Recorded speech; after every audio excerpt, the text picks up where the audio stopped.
Hey guys, what's up? Welcome to this week's Q&A. As always, thank you so much for your questions. And also, as always, if I don't answer your question in this video, then go ahead and copy and paste it onto the bottom of this Patreon post. And as always, don't forget to post any new questions that you have, as well as like all the questions that you want answered, because I generally answer them in order of how many likes they have.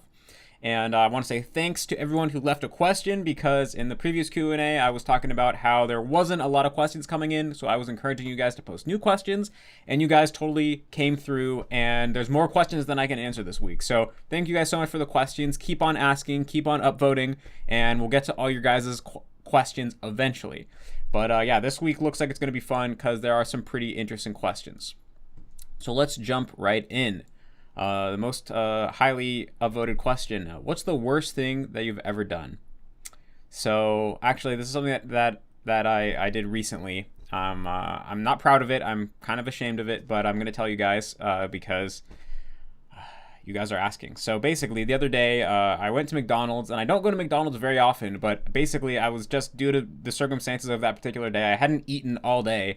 And it was already late in the afternoon, so I was completely starving, and there wasn't really any other good places to go. So I went to McDonald's, and they have a little, it's almost like a drive-through, but you just walk there because of Corona, so you can't actually go in the store. So they just have this little window open to the public that you walk up to when you order. And so I went, and I made my order, and then I stood to the side, and I was waiting for it to come. And eventually the guy opens the window, and he calls my name, and he looks me in the eye, and he hands me my meal. And it's the same guy who took my order, so I figured, he was calling me. He said the name of my order. It was right, and he looked me in the eye and he handed it to me. So I figured, okay, this got to be my order. And I walked to the side. I just sit down. I'm so hungry. I sat down right on the steps in front of McDonald's because I just wanted to start eating right away. And I opened the bag, and it was someone else's order. It was a totally different order, and it had like twice as much food as my order should have actually had. And so, of course, the correct thing to do would probably just to go walk back and hand it back and say, this isn't my order, so that they could give the order to the person, they could give it to the person who actually ordered all that stuff. But instead, I just ate that person's order because I was so hungry. And this was really bad for two reasons. First of all, McDonald's probably actually made my order, and they would have given it to me like, a minute or two later. So they actually made my original order, and it probably got thrown away. It went to waste because no one ate it. And second of all, the person whose order I received by accident, they had to probably wait like another long amount of time, 5 minutes or something, in order to be able to have their order remade because, they made that person's order, I took it, and I ate it. And in general, it's just very morally questionable. So I remember when I started eating that person's meal, I was like, am I going to regret this? Am I going to wake up in the middle of the night and feel like that I'm a bad person? And that's exactly what happened. I've thought back to this incident multiple times since it happened, and I'm very regretful of it.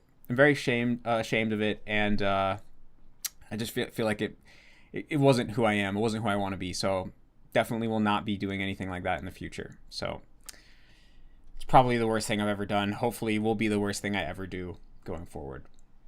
So the same person asks, Chicken asks, on a more serious note, which do you think is more valuable? 2 sessions of 4 hours or 1 session of 8 hours? In other words, all else being equal, do you think it is more valuable to have a lump chunk of time, or is there something lost by splitting up into 2 chunks? Obviously, I'm just asking for your intuition here. So I think it depends on the amount of time that we're talking about, because when you're talking on really small time scales, like let's say you have 5 minutes, 10 minutes, 15 minutes, on this level, I feel like splitting time up into really tiny chunks does you a disservice, and it's better to try to have time lumped together. So, rather than having 2 15-minute sessions, overall, it's probably better to have a half-hour session, because during that half-hour session, you can really kind of get into a groove, hopefully enter a flow state, and become more focused. And that's going to allow for the second 15 minutes to be more valuable, because maybe you spend the first 15 minutes getting focused, getting into the groove, and then the second 15 minutes you're totally, honed in. And so that's going to be more beneficial than 2 separate 15-minute periods where on the beginning of each session you have to start from scratch when it comes to focusing in and really getting your mind in the right headspace. But if we're talking about multiple hours, like you gave the example, 2 chunks of 4 hours or 1 chunk of 8 hours, I'd say In that case, 2 chunks of 4 hours is probably better just because you can only focus for so long at once. I mean, I've heard some people say that we can only focus for an hour at a time, but this hasn't been my experience. I've definitely had experiences of focusing for multiple hours on end, but I don't think anyone can focus for 8 hours without a break. Probably 3 to 4 hours is the very limit of how much you can reasonably focus without a break, depending on what you're doing. Different tasks tire you out at different rates, but I would say that, yeah, at a certain point, you're better off breaking it into chunks so that you can rest and give your brain a chance to process all that you've done. And so, if you have a 4-hour session, that's great. And then if you go and eat lunch, do something else, take a break, and during that time where you're taking a break, your brain is processing all the immersion that you got. Then when you go back to do another 4-hour session later in the day, then you're going to be refreshed because you had a break. Maybe you're already better at the language because your brain processed some of that immersion during the break time. So I'd say that it depends on the timescales in this way. To a certain degree, when you're talking about like less than an hour, probably grouping things into chunks is going to help you. But when you're talking about multiple hours, then sometimes breaking it up can be better. But I think you got to kind of know yourself and know like what's going to allow you to be the most engaged total. So there might not be a single answer for everyone. So Mossy asks, according to Stephen Krashen, we acquire language in only one way, when we understand it. Does it mean that 1 hour of easy content is more beneficial than 1 hour of difficult immersion material, or not necessarily? Well, it depends on a few things. First of all, if something's too easy to the point that you've already fully acquired every single thing in that piece of content, then immersing in it isn't going to be very beneficial to you because there's nothing left to pick up. Now, there are some caveats here. I'm kind of answering this question from a Refold Stage 2 perspective. It's a little different from a Refold Stage 3 perspective when you're focused more on speaking, because when it comes to speaking, there'll be a lot of things that you understand perfectly, but you can't produce yourself. And so if you want to improve your speaking ability or your writing ability in a certain domain, it is important to spend a lot of time immersing in that domain, even if you already understand it. But if we're talking about the perspective of growing your comprehension, then yeah, if you already perfectly understand something, then consuming it isn't going to grow your comprehension anymore. So when we're talking about I+1, which is, Stephen Krashen's idea, it's all about the sweet spot between comprehensibility, but there's still being new things that you haven't acquired yet, And so if you're talking about content where it's mostly easy, but there's still some new things here or there that you don't know, versus content that's super challenging, then yeah, probably you're going to acquire more from the content that is like overall feels pretty easy, but there's still things here and there that you don't understand yet. That's kind of the conclusion of the input hypothesis. Now, the other caveat here is that your level of engagement is really important. So if you have 2 pieces of content, one of them is like really ideal from a comprehensibility point of view, but it's boring to you, and you have another one that really it's a little bit too hard from a pure comprehensibility point of view, but it's very engaging to you, it's a show you really like, or it's just something you really want to watch, then it's probably going to be more beneficial to go with that second option, even though it's less ideal from a comprehensibility perspective, because you're going to be more engaged. And how engaged you are is really important when it comes to how quickly you're going to acquire. And Stephen Krashen has accounted for this as well in his effective filter hypothesis, which basically says that the psychological state that you're in while you're receiving input has a big impact on how quickly you're going to acquire. If you're experiencing anxiety or embarrassment or boredom, then you're going to be learning way slower, or maybe not at all, when compared to if you're engaged and you're feeling good and you're excited about what's happening.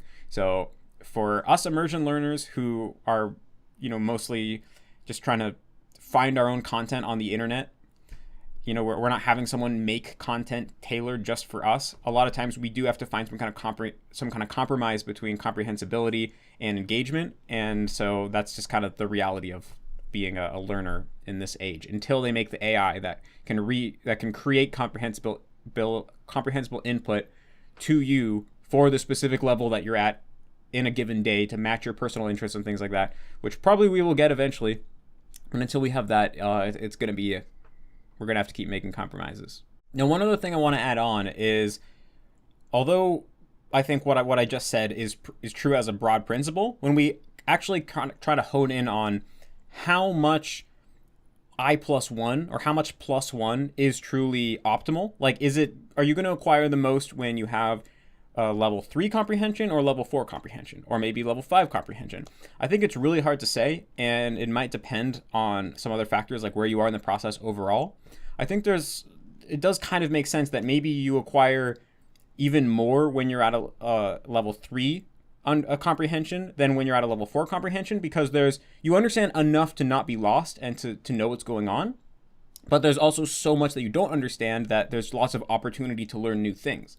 So I think from a certain perspective, it might be optimal to be immersing in about level 3 comprehension. But at the same time, in order to really make progress in the language learning path, kind of big picture, you have to eventually be reaching high levels of comprehension, because there's many aspects of the grammar that you can't acquire without reaching really high levels of comprehension. And of course, you can't actually learn to output without high comprehension, or definitely not have a conversation. And so, yeah, that's kind of how I view it, is that when you're just talking about like how many units of language are you acquiring per minute, probably that's going to be maximized at level 3 comprehension. But to make progress on the overall path, you have to spend time getting to level 4, level 5, and eventually level 6 if you want to reach the highest levels. And that's kind of obvious when you think about it. So, Blagule, I don't know how to pronounce that, asks, hi Matt, this is a question about saving comprehensible input for later. I'm at a very early stage in the process. I still don't know what's happening in shows without looking things up. Because of this, I've been avoiding some shows that I'm pretty sure I would find compelling for when I'm at stage 2B or even 2C. I can watch compelling shows that I've previously seen or read the manga of, and there is also semi-compelling shows. But still, do you think avoiding this top-tier content will be in any way detrimental to my language learning? So basically, I think that some of this is fine as long as you're doing it in moderation. It's if you let this idea if you take it too far and you kind of take it to its extreme, that's when it's going to start causing problems for you. Because I could see some people getting a little neurotic about this, where they have a long list of, like, let's say, just to give a little more context for the hypothetical, let's say you're a Japanese learner, you love anime was your main inspiration for learning Japanese, and so you have a long list of shows that you've either watched once and really liked, or shows that you haven't watched yet, but from what you've heard, they're apparently super good, and so you want to save them for when you're already fluent to watch.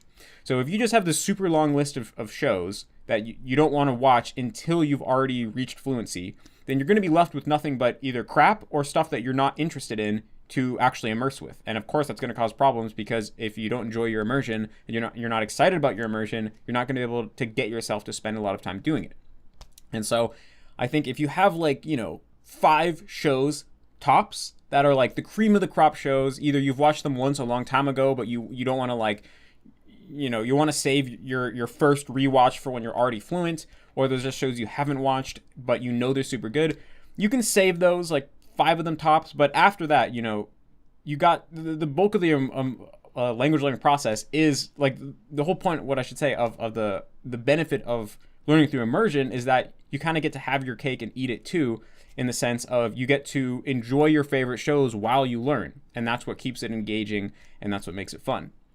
So basically, what I'm saying is it's totally fine to save some cream of the crop shows for after you reach fluency, or until after you're at a high level, like late stage 2, as long as it's not too many shows. There's still a lot of shows that are really good, and you are letting yourself consume early, and you just don't get too neurotic about it. And I did do this for a couple shows where I knew they were really good, and I wanted to wait until comprehending them would be no issue to consume them. So I did it. I kind of followed my own advice here. I did it for maybe like 5-6 shows, and then everything else I just watched. And if I felt like I wasn't getting enough of it, and I was getting the guilt of like, oh no, I'm like letting this really good show go to waste because I'm not good enough to fully grasp all the nuances of it, I just tell myself, hey, I'll just rewatch it next year. No big issue. You forget a lot more than you think. Like, I always have the experience personally of when I go to rewatch a show, I'm always shocked at how much I've forgotten of the show. Because before I watch it, I feel like I remember it pretty well, and then there'll be all these plot points I totally forgot, and I'll end up still having a decent time. So yeah, that's what if you're ever getting this anxiety that you're ruining shows, just remind yourself that the show's always going to be there. You can rewatch it anytime. And especially, this is going to be, what I just said is going to be even more true if there's a change in your comprehension level between watches, right? Like if you watch a show and you don't even understand half of it, then if you go and rewatch that show later when you do understand it, it's going to be a totally different experience, because you literally like all those details that you missed the first time, that's literally brand new information to you. It's not even information that you forgot and now you're remembering. It's literally information you never had because you didn't pick up under the first time. And I have had the experience of rewatching shows like before and after getting good, and it was basically like watching it for the first time. I had some memory, but because I was missing so many of the plot points the first time, it was basically like I had never seen it before. So Fukaimori asks, what are your thoughts on creating a stockpile of new cards versus only creating what you'll need for the next day? I prefer to sentence mine a couple times a week rather than daily, but I'm concerned I'm missing out on some aspect of the initial learning stage. I mean, I think this is totally fine. I actually personally did this a lot for my first year of learning Japanese because, when I was in Japan, I didn't have a lot of time to be on my computer making cards on weekdays because I couldn't take my computer to school and I had to leave for school early in the morning and I got back pretty late. So what I would do is I would spend the bulk of Saturday and Sunday making enough cards for the whole next week, and that worked out pretty well for me. So yeah, I think all you need to do is basically, as you're immersing, save potential sentences that you think you want to mine. And then when it comes time to make your cards, you can go through the list of sentences that you stockpiled and turn them into cards. And that's what I did, and it worked pretty well. And I think that makes sense. Now, if you can make a workflow where you can mine almost effortlessly in real time, I think that's probably ideal, because if you actually make the card in the same moment that you come across the sentence in context, that is probably going to have some learning benefit, but I don't think it's a game changer. And like I said, I have experimented with stockpiling cards and then learning them later, and it worked out just fine for me. So as long as you're doing a lot of immersion, there's a lot of leeway when it comes to how you're doing your Anki. And, it's all going to work. The small nuances aren't going to make or break anything. So Knighthood asks, I'm really struggling with my immersion. It's not that I'm not motivated enough or that the content I'm watching isn't interesting to me, but at the stage I'm currently at, my immersion feels so fruitless. Japanese is still so foreign to me. I can barely understand anything I watch. I can pick out a word that I know here or there, but it doesn't exactly feel like seeing it in context helped me acquire it when the context that surrounds it doesn't make any sense to me. Even if I look up every single word that pops up, I still feel like I'm not actually grasping the sentence as a whole. It's incredibly frustrating. I usually focus intensively on looking for patterns or words that I recognize, but this is mentally exhausting, sometimes even giving me a headache, and free flow immersion makes me frustrated with how little I understand. I still feel like immersion is benefiting me because I do glean things from it, and like Katsumoto said, you don't learn a language, you get used to it. But it's just that the process is so immensely difficult for me, regardless of how into the show I am. I tend to do several hours of Anki every day instead because Anki gives me a much more tangible sense of progress. I know this time would be better spent immersing, but it's so hard for me. What can I do to make immersion less painful? Yeah, so I think a lot of people listening to this probably can relate to this person's kind of situation, which is why I'm really glad that you asked this question. So basically, it sounds like you're pretty much still in stage 1 of Refold. Either that or you just started stage 2. And so, yeah, you're understanding virtually nothing. So immersion is going to be really hard. So first, I would say stop burning yourself. It sounds like you're kind of burning yourself. And what I mean by that is you're forcing yourself to immerse even though you hate it and you're really frustrated. This is really dangerous because if you create too many negative associations between the act of immersing and just being frustrated and in pain, then after a while, it's going to be really hard to motivate yourself to do that. And these kind of associations in the brain between a certain negative emotion and a certain experience are really hard to change with time. So I would say first of all, just stop doing whatever is painful, because that is going to really do you a disservice in the long term. And so second of all, I'd probably just say, first of all, just start immersing with English subs. Keep doing a lot of Anki and keep learning grammar if that's what you're doing on the side. And just through doing this, your comprehension is going to increase.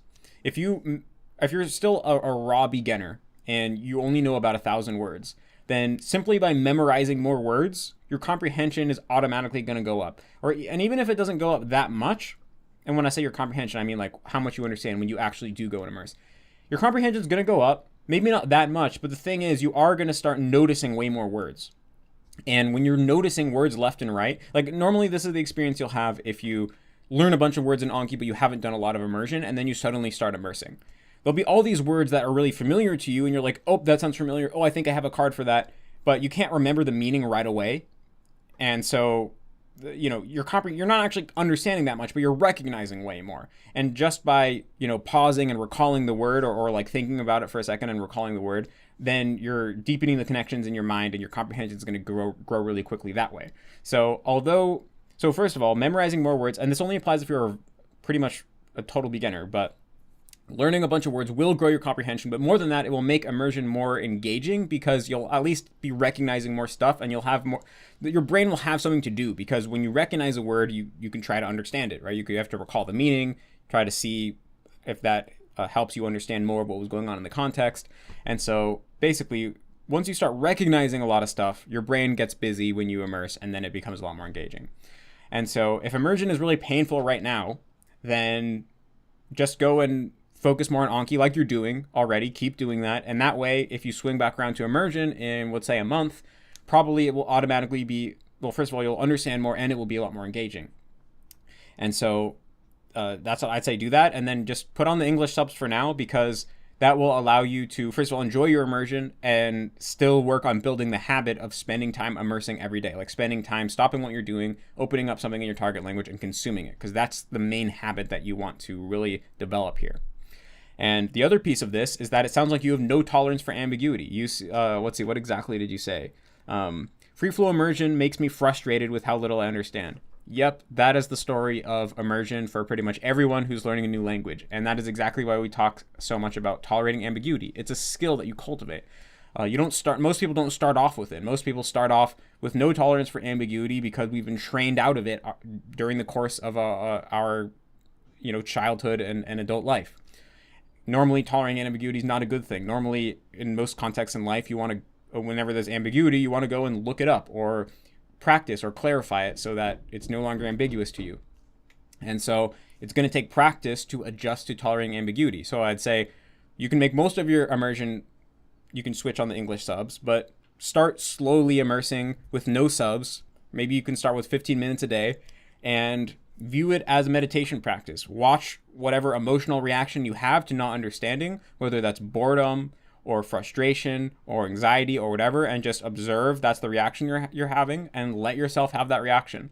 And if you do that regularly, that reaction will die off, and you'll start to feel totally fine immersing yourself in content you don't understand. And once that starts to happen, you can start to effortlessly increase the time that you don't use subs and decrease the time that you do use subs, until eventually you are immersing multiple hours a day with no with no native language subtitles, and everything's going great. So I'd say these are the two processes you want to do side by side. First of all, to start off with, stop burning yourself. That's dangerous. Just have fun, do Anki, watch with English subs, and then slowly start building your tolerance to ambiguity and grow it gradually. Because if you try to do it too much at once, that's how you get burned. If you try to sit down and watch a TV show that you understand nothing of for 2 hours straight and you've never done immersion before, it's gonna be hell. And maybe you can get yourself to do that for a week, but after a while, you're going to stop doing it because it's going to suck so bad. So don't do it for 2 hours. Start with 15 minutes and slowly build up your tolerance. And that way, you'll get to the point where you can do as much as you want to do and you have motivation to do without it being very painful. It's just like if you're going to work out in the gym, you wouldn't just suddenly go and try to bench press 200 pounds, even though you've never done a bench press before, So I hope that helps you out.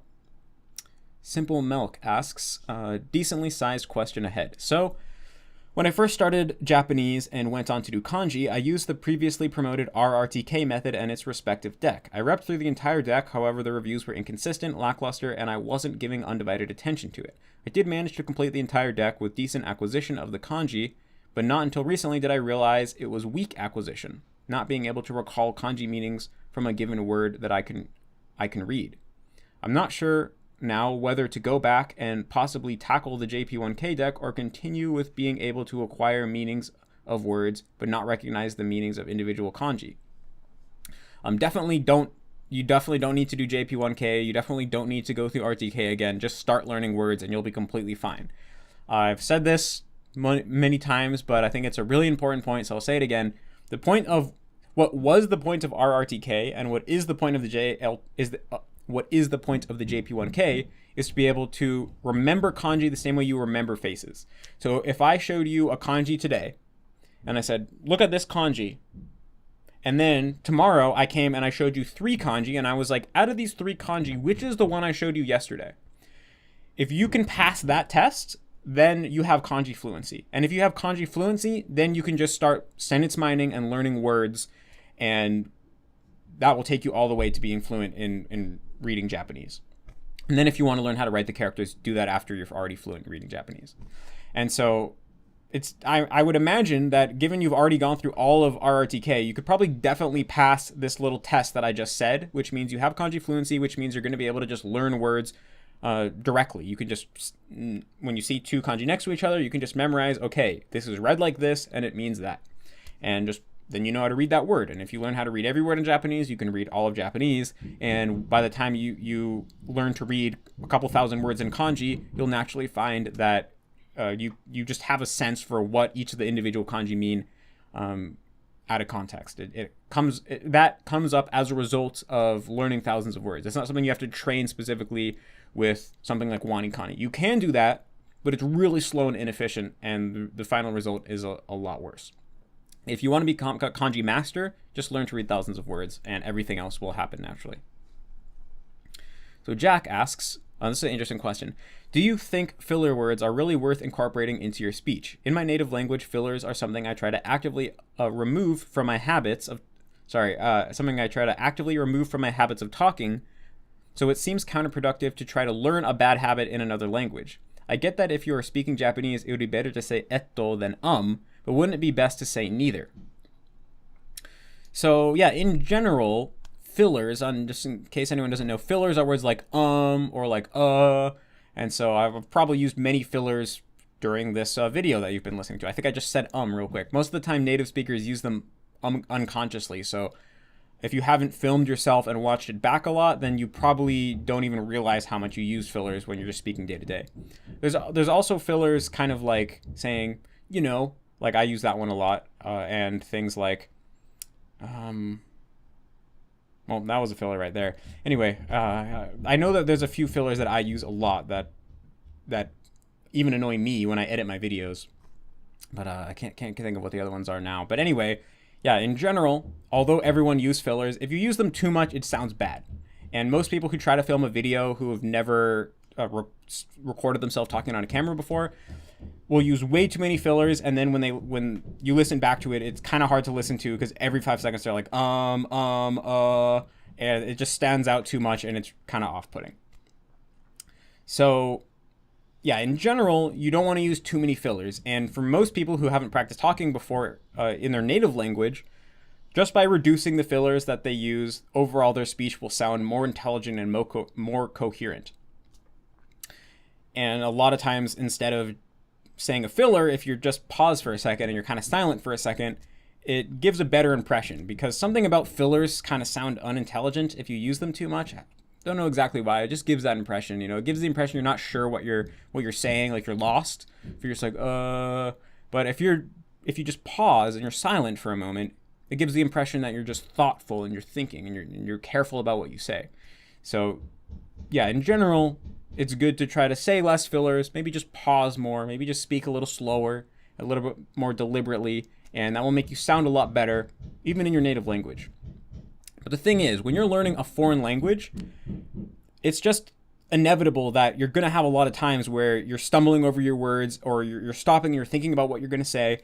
And although when you're speaking your native language, oftentimes a moment of silence sounds more pleasing or gives a better impression than a moment of if that moment of silence gets longer than like a second and a half, it's going to sound really unnatural. Like if I was just talking and then I took a weird pause like that and then continued, it'd just be really jarring and weird. You'd be like, what the fuck is wrong with this guy? Did his brain just glitch? You know? And so because it's inevitable that you're going to have to pause and think when you're first learning to speak a foreign language, you kind of have to learn how to use fillers. Because yeah, if you end up just being silent for second periods of time that are multiple seconds long, or you say like or like in the case of learning Japanese, right? You use an English filler, that sounds really bad. Like sometimes people will do that by mistake. Like when speaking a foreign language, they'll use a filler from their native language, and it just, in my opinion, it sounds awful. So basically, you have to learn. You don't have to, but I would strongly suggest learning to use fillers in your target language, because it's just simply unrealistic to be able to never pause when you're talking, when you're learning to speak a foreign language for the first time. And the thing is, no one doesn't use fillers. Like literally, I've never met someone ever, even the best speakers who I know, occasionally they use fillers because sometimes it's just more natural to do so. If you overuse them, it sounds bad, but if you use them appropriately every once in a while, then it sounds perfectly fine. And literally every native speaker does that. So I actually think that if you literally never used fillers ever, that would be unnatural, even in your native language. And so the idea of trying to set out learning a foreign language and saying, I'm never going to use a filler ever, it's like, you're going to sound really unnatural, especially during the beginning period when there's going to be times where you're pausing and thinking and kind of stumbling. And if you just are silent during those periods, your conversation partner is going to get freaked out and worry if you're having like a stroke or something. So yeah, I would say it's just not realistic to try to never use fillers, and it's not even really desirable because they just sound really natural. And so because the reality is that when you first learn to speak a foreign language, you're going to be stumbling over your words. Just by naturally incorporating fillers, you'll naturally sound way better than you would sound otherwise. And you'll give native speakers the impression that for example, you're just thinking about what you want to say rather than trying to remember the right word. And so basically you can come across as being better at the language than you really are. And that's what you want, because you don't want them to start dumbing down what they say to you and stuff like that. So yes, I think it's a very interesting question, but yeah, I don't think it's realistic to remove fillers. So Jordan asks, hey Matt, should I play video games in my target language, and would it be a good source for immersion? So I think the same exact question was asked during the live stream 2 weeks ago. And basically, this is so because I've talked about this multiple times in different places, and it was just asked 2 weeks ago, I'm going to give a quick answer here. But basically, here is the framework that you should use to judge the quality of immersion content. 3 factors. One of them is comprehensibility. I talked about that earlier in this Q&A in a lot of depth, so I won't explain that here. Second one is engagement. I've also explained that pretty much while I was explaining the comprehensibility factor. Third one is density, which is how much language do you come across per unit of time. So if we wanted to get specific, for example, we could say for every 15 minutes of consuming a given piece of language content, how many sentences do you come across, or how many words do you come across? If you're comparing, for example, your average TV show with your average audiobook, the audiobook is going to have many more target language words or target language sentences per 15-minute chunk than the TV show is, just because there's going to be moments in the TV show when there's some action happening or some visual happening or montages happening and no one's saying anything, whereas in the audiobook it's almost non-stop talking the whole time. By the way, they're doing construction outside of my apartment, so sorry if you can hear that and it's annoying. I'm not sure if you guys can hear it or not, but anyway. And so when it comes to these 3 factors, you want things that are as comprehensible as possible without being so easy that there's nothing else to learn. Or maybe, depending on the stage you're at, the idea would be level 3 comprehension, maybe level 4, maybe level 5. It depends on what's going on. I talked about that.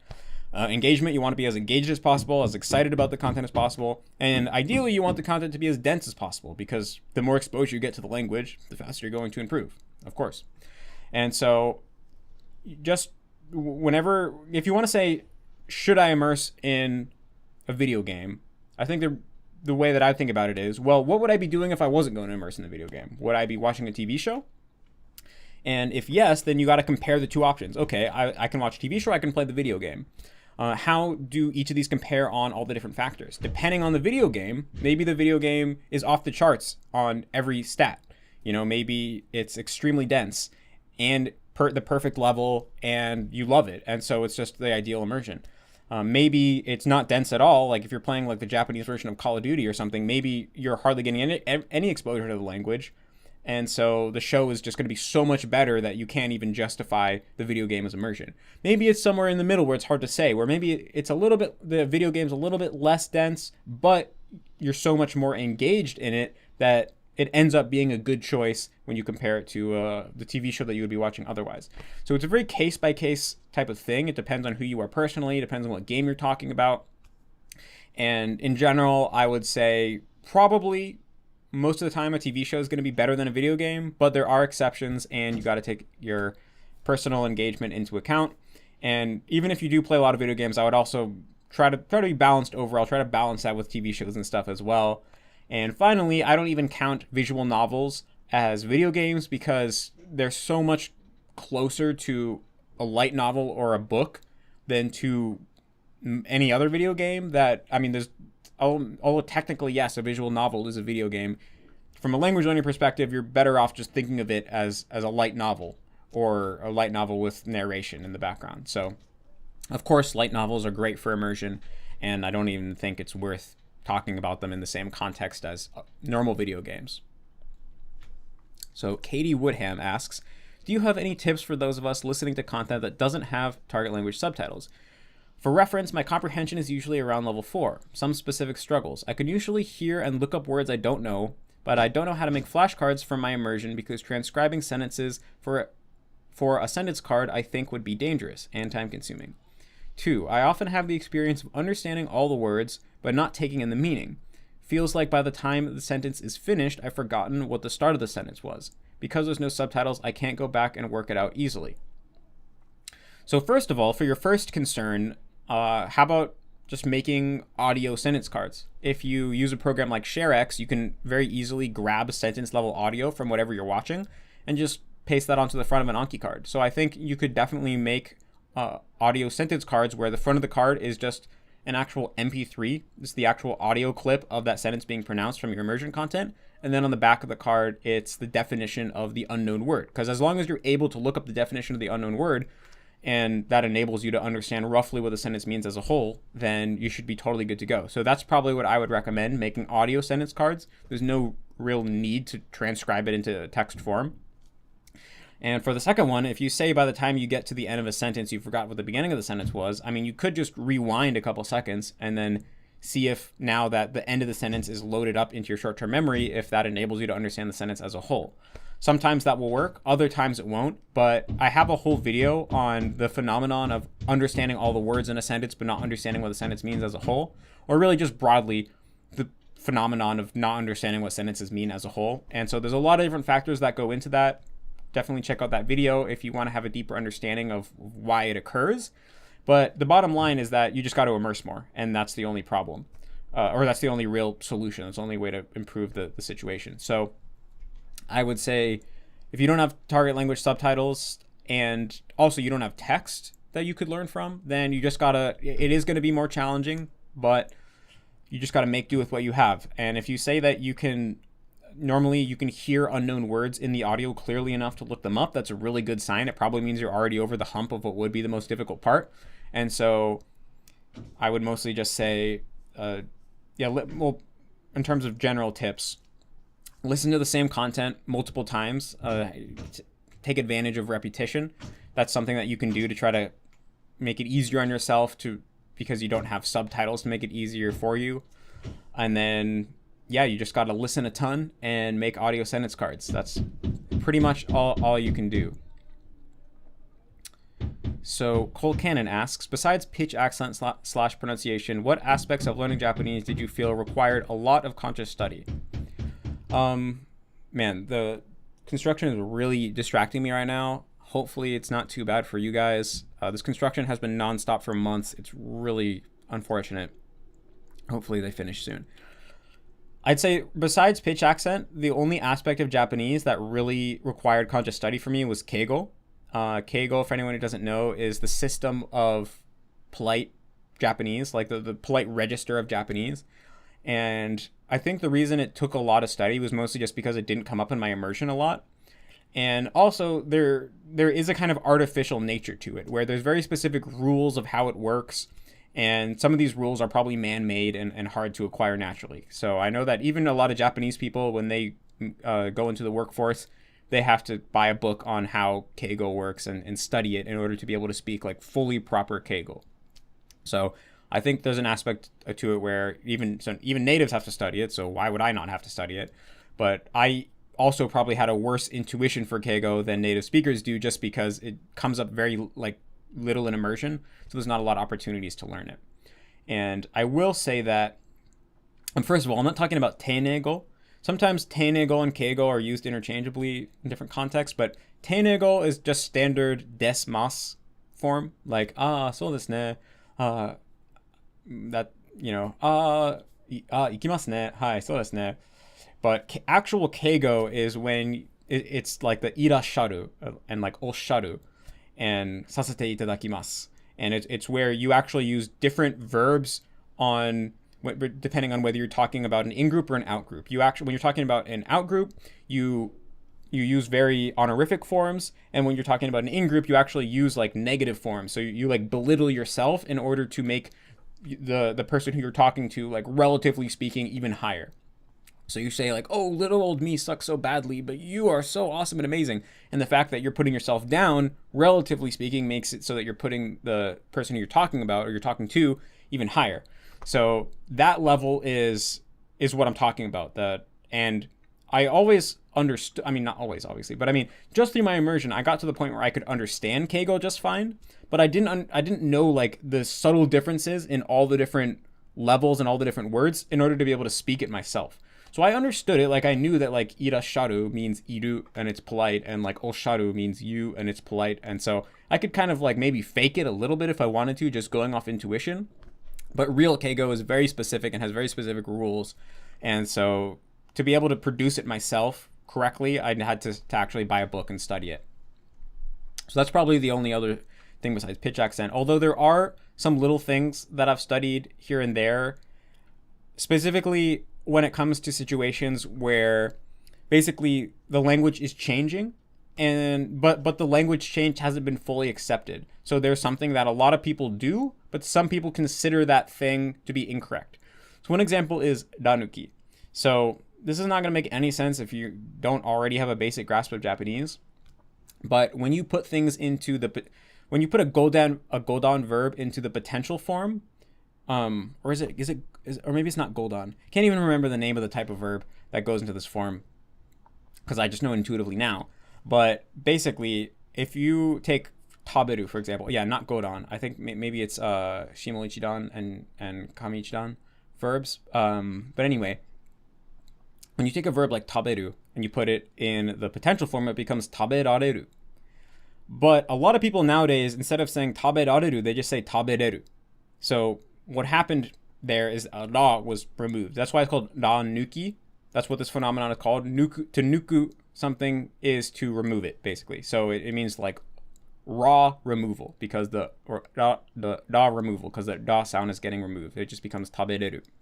And so people do this all the time. It sounds very natural. It's very normal. I do it when I speak Japanese, but it's not considered to be technically correct.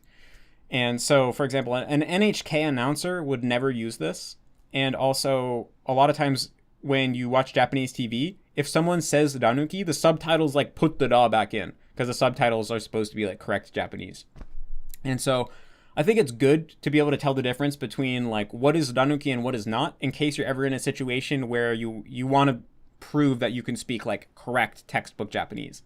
So that was something that I think I wasn't really totally, I like mostly could tell, but I wasn't sure exactly like what was danuki and what wasn't, because it's not always obvious if you don't understand the like behind the scenes conjugations, because there's certain things like trying to think like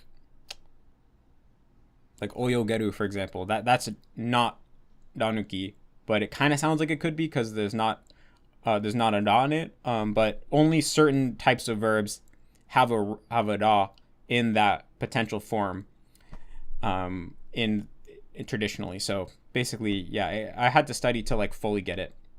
And there's some other similar examples of that, of language change, but the language change isn't fully accepted. Another one is like naso versus nasaso.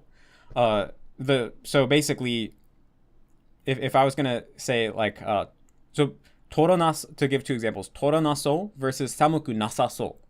So in the toranaso, there's no sa, it's not toranasaso, it's just toranaso. And in samuku nasaso, there is a sa, it's not samuku naso. And that's the original correct form. But Japanese people nowadays mix them up a lot. And the reason this happens is because the nai in toranai or toranai is different than the nai in samukunai. The nai in samukunai is actually just the adjective nai, whereas the nai in toranai is actually a auxiliary verb, not an adjective. And so when the auxiliary verb gets turned into the naso form, there's no sa, but when the adjective gets turned to the so form, it's nasaso. And so it's kind of subtle. So Japanese people mix this up a lot. And so I never acquired it because, I mean, it's kind of hard to acquire a distinction that natives don't make because your brain hears them mixing it up. So your brain just thinks, okay, I guess you can mix it up, which you can in everyday speech because this distinction is getting lost. But I think it's good, like I said, to be able to, if you ever need to or ever want to prove that you know textbook Japanese, to be able to do so. And so I memorized this difference. I consciously studied this difference so that when I'm writing Japanese, I can make sure that I use the one that's technically correct. And there's probably some other examples like that. Those two, the nanuki and the naso, nasaso, that was the first example that came to my mind. But there probably are other times where, there's language change, but it's not fully accepted. And so you might acquire the change, but you want to be able to know at least consciously that some contexts would not be appropriate for that, or some people would consider it to be incorrect. So that's probably the other one. Also, I consciously studied classical Japanese, but I wouldn't say that you have to consciously study classical Japanese to learn classical Japanese. I think it's probably possible to learn classical Japanese through immersion. In fact, I was listening to an interview with somebody who learned Latin. It's on Shalma's channel if you want to check it out. Really interesting interview. I probably will try to collaborate with this guy at some point. And it seems like he basically learned the basics of Latin through immersion because someone wrote this Latin textbook. That's not actually a textbook. It's just comprehensible input. It's like a book that's comprehensible right from the start and gradually introduces more grammar and vocabulary. And so you can acquire the basics of Latin just by reading a book in Latin, and you don't have to consciously memorize any rules. So I assume it would be possible to make a similar thing for classical Japanese, where you can just acquire classical Japanese through reading a comprehensible input book, which actually would be super cool, and someone should make that. But because that doesn't exist, and I basically just learned the basics of classical Japanese through conscious study. That's the way that Japanese people do it in school. And so it worked, but that's kind of different than the other two, right? The other two were examples of what were things that were hard to acquire through immersion. Whereas I guess you could kind of say classical Japanese is hard to acquire through immersion, but more than anything, it's just due to lack of immersion material, right? That's comprehensible. So those are the only real things. So Luki Dano, I don't know how to pronounce that, asks, hypothetically, if you suddenly forgot literally all your Japanese today, but you still kept all of your Japanese knowledge about how to reach fluency in a language, would you try to push your Japanese to the same level again? Or maybe just focus on Chinese? I got this question while watching your Wooder interview, or probably Wooder, I forget how you actually pronounce it, where he asked you if you would sell your Japanese, and thought about how interesting it would be to see you start from scratch in this language again. I mean, to be honest, just due to the way that I think, I have a really hard time entertaining these hypotheticals because they're just completely unrealistic. I mean, it's kind of obvious, right? But it's like, if I literally forgot all of my Japanese today, well, I need more context. Like, why did I forget my Japanese? Did a bowling ball hit me in the head and it just so happened to kill all the Japanese brain cells but not the other brain cells? Or was I experimented on by aliens? What would be the context? Because I think in a lot of situations, if I woke up one day and I just didn't know Japanese anymore, I'd probably have an existential crisis, and rather than worrying about relearning the language, I'd be worried about what was wrong with my brain, or if maybe some evil spirit appeared in front of me and said, I'm punishing you by taking away your Japanese ability, I'd probably just get so depressed that I'd just give up on working hard in life and just play video games all day. So it's really hard to think, because when you think about it, right, I've dedicated 10 years to my life to learning Japanese, and now I wake up one night, I don't speak Japanese anymore. That would just be devastating. It would be really hard to just wake up and be like, okay, back to the language learning grind, because I need to get back, just brush off the shoulders the fact that what I worked on hard for 10 years was taken from me completely overnight, and just jump back into the language learning grind. It's I don't think human psychology works like that, you know? I would probably just be so upset that I might never want to learn a language again. Antonio Italiano asks, so I am mining I+1 sentences, and I'm curious to know if you have to completely understand the I+1 sentence in order to effectively mine them, or is there room for ambiguity or just understanding the gist? So I'd say there is some room for ambiguity when you're sentence mining, but it's a very thin margin. You really have to know what the gist of the sentence is and what it means as a whole. And if there is some ambiguity, you want to be very consciously aware of what the ambiguity is.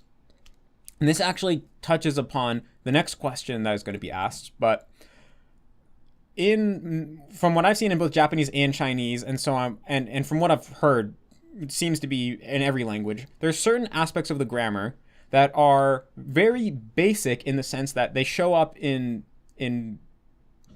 like a huge amount of sentences, including very basic sentences. So they're basic in the sense that they're really common. You come across them all the time. They're crucial to the language, yet they're really hard to actually grasp as a language learner because they just don't exist in your native language. Like the specific distinction doesn't exist in your native language, or they mean many different things depending on the context. And so it's very hard to acquire. And so for me in Chinese, I know that there's a couple compounds that like I kind of know what they mean, but I also don't fully get what they mean, and they show up just all the time. And so I'm fine mining a sentence that has one of these compounds because, like, first of all, I know what it means enough to the point where I get the gist of the sentence. Like, I could probably translate the sentence pretty accurately into English if I had to. So I get what's going on, right? It's enough for me to acquire the target word of the sentence. But I do recognize that I don't understand it perfectly, but I also understand exactly the nature of my lack of understanding, because I know the reason I'm not understanding it is because there's this particular compound that is used all the time, but means a bunch of different things depending on the context, and so it's really subtle, and I can't be 100% confident. Like one really big example is just yao in Mandarin, like the one that means like need, you know, that can mean a bunch of subtly different things depending on the specific context. And so a lot of times, even like to this day, I won't be 100% sure like what exact usage of yao it is, but that almost never gets in the way of me understanding like roughly what the sentence means as a whole. And so the next question talks about wake in Japanese. What does wake really mean? And that's a similar thing where it's very, very subtle, very hard to translate, very hard to communicate to someone who's not already fluent in Japanese exactly what it means. But you can understand it enough to the point where you know, you can mine, it's okay to mine a sentence that has that in it, even if you haven't mastered what wake truly means yet. So I'd say yes, there is some room for ambiguity, but it's very limited. You have to really know what the sentence means as a whole, what the gist is, and ideally also understand why you don't understand it perfectly. So Nepi asks, some people like me have problems reviewing cards like wake. By the way, when I first, he wrote wake in Romaji, so when I first read this question, I was like, reviewing cards like wake. And I was like, wake? Are you learning English? What's so hard about the word wake? And then I realized, oh, wake. It doesn't really have an English equivalent, so the definition just tries to explain what it means, but I don't know how to review it, especially as a beginner when I haven't consciously encountered the word very often yet. After looking up how it's used, my feeling is it doesn't really work as a vocab card. Actually, I'm not sure if I completely get how it's used at all at this point. So my question is, how should I handle this card? Especially when I'm not familiar with how the word is being used yet. Pass it anyway, so we stay aware of it. It came up in the Discord channel several times, so I figured it would be a good question for the Q&A. Yeah, I think this is a very good question because it's definitely something that all language learners are going to come up against. So I'll say, if anyone skipped right to this question, listen to the question right before this because I explained an important concept about the nature of grammar in language. And I'm going to build off that in this answer. So basically, well, first of all, I would say either just get rid of the card or just pass the card even though you don't know what it means, and don't even try to understand what it means, because things like this, like aspects of the grammar that are very subtle and have no English equivalent, oftentimes you just can't get it until you naturally grasp it through immersion. And trying to like rack your brain and like flex your brain to try to get what it means, it's not going to be helpful. It's just going to be frustrating. And it can even be counterproductive because sometimes you try so hard to understand it that you end up coming up with a kind of warped interpretation, and that biases the way you interpret your input. So for things like this, where they're a grammar principle or a grammar concept, first of all, I never would try to learn a grammar concept like this through a vocab card, just because grammar concepts, they don't really have meanings by themselves. They only have meanings within the greater context of a sentence, right? And so, like, it'd be like trying to learn what an elbow is before you know what an arm is, right? Just trying to learn an elbow out of context without, like, the shoulder or the forearm or the bicep. You know, an elbow means nothing until you understand what a forearm is and what a bicep is, right? So that's kind of a lot of how grammar concepts work. If you just try to memorize them out of context, it's just so abstract it means nothing to you. So first of all, I would always try to learn things like this with a sentence card. But on an even higher level than that, sometimes you just, like I said, you can't grasp what these things mean until you come across them many times in your immersion and your brain kind of figures it out intuitively. So sometimes even with a sentence card, it just won't work. Like wake is probably such a subtle thing and has so many subtle different meanings depending on exactly what the sentence is that you can't learn it through a sentence card. Now you can make a mental dictionary entry, you know, you can become aware that this exists and that way you notice it more in your immersion, and that could definitely be helpful. But I wouldn't even try to learn it. So what I would do is either just not make a card at all, or delete the card that you have, or have it as a kind of just mental dictionary only card where when it comes up, you just go, yep, this is one of those words where I can't tell what it's going to mean yet, but I'm just reminding my brain that it exists, and then you pass it. So I do either one of those. And just be aware that there are going to be some aspects of the grammar that are super basic. They come up all the time. You see them 50 times a day. Yet you don't know what they mean until you're like pretty advanced, like maybe all the way up to stage 2C and refold. And so it's counterintuitive. You'd think this is so basic. This comes up all the time. I've been seeing this from day one. I should be able to understand it by now. What's wrong with me? I still don't understand basic stuff, but it's actually the opposite way around. Some stuff is so subtle and nuanced that the only way to grasp it is to understand everything else but that piece. It's kind of like if you imagine you're putting together a jigsaw puzzle, right? Maybe there's a certain piece that looks so indistinct or so amorphous that the only way to fit it in is to have every other piece around it in place. And then you can finally place that one piece there. So for your brain to fully acquire what wake means, you might have to have sentences where you already understand everything else in the sentence perfectly so that your brain can really just fill in that blank with wake. And there's going to be other grammatical concepts like this. So some things that seem basic are counterintuitively not basic at all, and you won't be able to acquire until you're already at a decently high level. So I think it's important to understand that so you don't get frustrated. And yeah, you're not going to be able to learn those things through cards. But yeah, and the last thing that I'll say is that if you're going through the JP1K deck, which is a vocab deck, I'm assuming wake is in that deck. In fact, this person, there's a good chance that they're just going through the JP1K deck and this is how they came across the card for wake. And so this seems contradictory because I made the JP1K deck and I'm saying don't learn grammatical words through vocab cards. In fact, don't even learn them through cards. But the reason this came about is because the JP1K deck was created through a frequency list and it was largely created through automation. And the reason we did it that way is because when we created the JP1K, it was a brand new idea that had never been tested before. And so we didn't want to put in a lot of work manually creating a whole deck for a concept that hadn't been reality tested yet. So now that the JP1K has been quite extensively reality tested and a lot of people have done it and the majority of people have really good results, then in the near future, one of the next Refold projects is going to be creating an updated version of the deck that is probably a little more curated, has example sentences, and is overall better. So when that new version of the deck comes out, wake either won't be in there or it'll be a sentence card, or I'm not sure exactly how we'll handle it, but it won't be how it is now.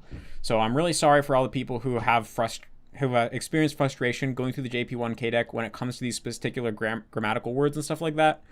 And really, that's just an artifact of the history of the deck that I just explained. So, wow, I'm already at an hour. That was really fast. Yeah, so like I said, thanks. Like I said at the beginning of this, thanks so much to everyone who asked a question.